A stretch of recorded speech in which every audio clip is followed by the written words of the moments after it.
आदाब नाजरीन। हैदराबाद से ताल्लुक़ रखने वाले अंबाटी रायडू ने 3 जुलाई को क्रिकेट की दुनिया से संन्यास लेने का ऐलान किया। ये दरअसल वर्ल्ड कप में इन्हें नज़रअंदाज किए जाने पर रद्देमल था। अंबाटी रायडू को महफूज खिलाड़ियों में शामिल रखा गया था।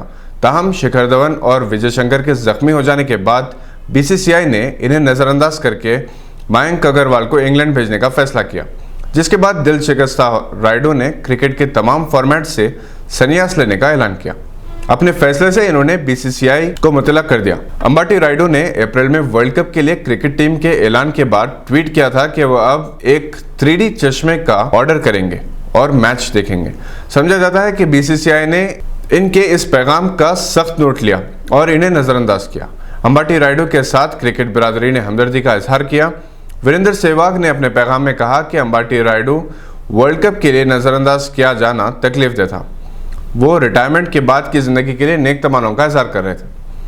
टाइम्स नाउ स्पोर्ट्स ने यह सवाल किया कि आया अंबाटी रायडू 15 रुकनी टीम में शमूलियत के मुस्तहक़ थे।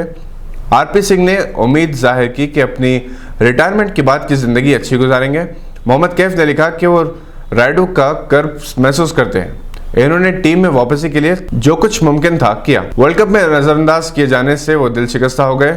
दूसरी तरफ रायडू ने लिखा कि वो धोनी, रोहित शर्मा और कोहली के शुक्रगुजार हैं, जिनकी क़यादत में इन्हें खेलने का मौका मिला।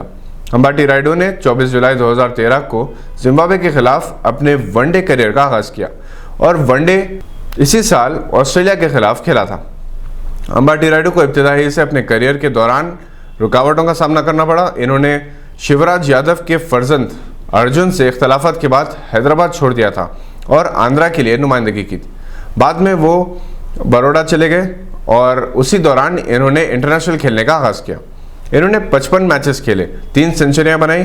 गौतम गंभीर ने कहा कि रायडू के संन्यास लेने के लिए सेलेक्टर जिम्मेदार हैं। रायडू ने जितने रन अपने करियर में बनाए हैं, इतने रन 5 सेलेक्टर्स मिलकर नहीं बना सके। इन्होंने 97 फर्स्ट क्लास मैचेस खेले, जिसमें इन्होंने 6151 रन्स बनाए। इसी दौरान आइसलैंड क्रिकेट ने अंबाटी रायडू को अपने मुल्क में मुस्तकिल शौहरियत देने की पेशकश की, जहां से वो एक बार फिर अपने क्रिकेट करियर का दोबारा आगाज़ कर सकते हैं।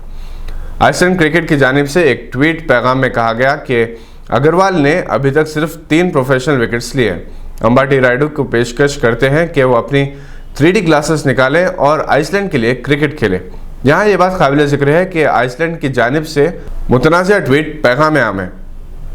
हाल ही में इन्होंने राशिद खान का मजाक उड़ाया था कि इन्होंने बॉलर की हैसियत से 56 बॉल्स में 110 रन्स देकर अफगानिस्तान के लिए सेंचुरी मुकम्मल की।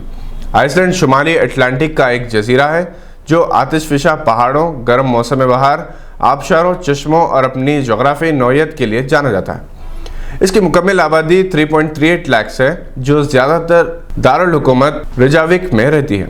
जहां तक आइसलैंड क्रिकेट का ताल्लुक है, यह इंटरनेशनल क्रिकेट काउंसिल का रुकन नहीं है, मगर 2018 में गैर सरकारी इंटरनेशनल मैचेस खेल चुका है। गुज़िश्ता साल जुलाई में आइसलैंड की टीम ने स्विट्जरलैंड के खिलाफ इंग्लैंड में एक इंटरनेशनल मैच खेला है। अंबाटी रायडू को की गई पेशकश दर हकीकत इनका मजाक उड़ा गया। ये थी आज की अहम खबर पर नज़र। देखते रहिए गवाह।